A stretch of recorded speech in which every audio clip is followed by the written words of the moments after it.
नमस्कार, मैं उपार्थ और आज मैं आपको लेकर के आया हूँ जिम कॉर्बेट नेशनल पार्क। अभी हम लोग जा रहे हैं जिम कॉर्बेट नेशनल पार्क की तरफ। और जिम कॉर्बेट नेशनल पार्क की अगर बात करें तो Jim Corbett national park Bharat का पहला नेशनल पार्क है। और जिम कॉर्बेट नेशनल पार्क की स्थापना हुई थी 1936 में। जी हाँ, जब भारत आज़ाद नहीं हुआ था उसी समय जिम कॉर्बेट नेशनल पार्क की स्थापना हो चुकी थी। जिम कॉर्बेट का नाम उस समय हैली नेशनल पार्क था, जो बाद में बदल करके 1957 में जिम कॉर्बेट नेशनल पार्क रख दिया गया। ये हम लोगों की जिप्सी सफारी है और ये हमारी फैमिली के साथ हम लोग निकल रहे हैं जिम कॉर्बेट नेशनल पार्क की तरफ। तो चलिए चलते हैं जिम कॉर्बेट नेशनल पार्क।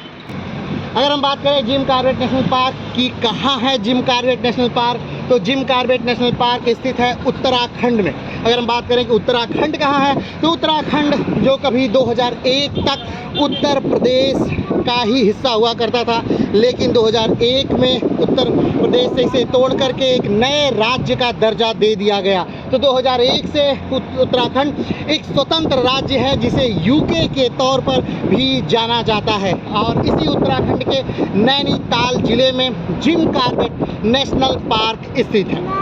अब हम बात करते हैं कि जिम कॉर्बेट नेशनल पार्क किस लिए ज़्यादा फेमस है। तो Jim Corbett national park famous है बाघों के लिए।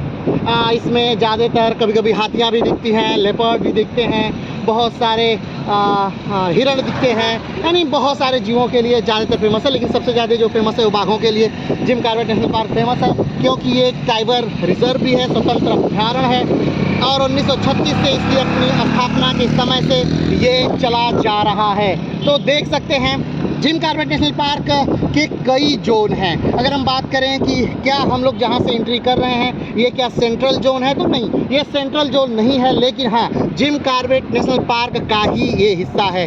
अगर देखा जाए तो जिम कॉर्बेट नेशनल पार्क लगभग 500 वर्ग किलोमीटर से भी ज़्यादा एरिया में ये फैला हुआ है। नैनीताल डिस्ट्रिक्ट में स्थित है। नैनीताल और कहीं कहीं अल्मोड़ा डिस्ट्रिक्ट में भी ये फैला हुआ है जिम कॉर्बेट नेशनल पार्क। तो आइए जिम कॉर्बेट नेशनल पार्क का पूरा आनंद लुत्फ लेते हुए हम लोग चल रहे हैं।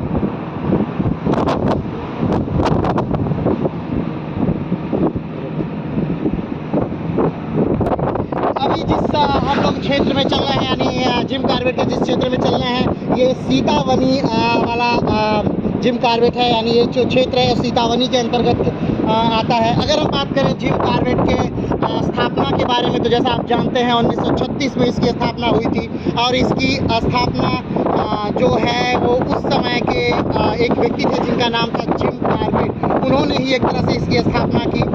और जब इसकी स्थापना हुई 1936 में, तो उस समय इसका नाम रखा गया था हैली नेशनल पार्क। लेकिन जब देश आज़ाद हुआ 1947 में, तो जिम कॉर्बेट अपना घर छोड़कर, जो यहाँ पे नैनीताल में उनका घर हुआ करता था, वो घर छोड़कर यहाँ से चले जाते हैं। और उसके बाद 1957 में जिम कॉर्बेट की मृत्यु हो जाती है। जिम कॉर्बेट की मृत्यु के बाद जिम कॉर्बेट की याद में ही इस पूरे जो क्षेत्र था उसका नाम 1957 में जिम कॉर्बेट नेशनल पार्क रख दिया गया। अभी अगर हम बात करें कि इसका सबसे नियरेस्ट रेलवे स्टेशन कौन सा है, तो इसका सबसे नियरेस्ट रेलवे स्टेशन है रामनगर। और यहाँ से सबसे नियरेस्ट एयरपोर्ट की अगर हम बात करें तो पंतनगर एयरपोर्ट है। तो चलिए ऐसे ही जानकारियों से लबरेज रहिए और फिर मिलते हैं।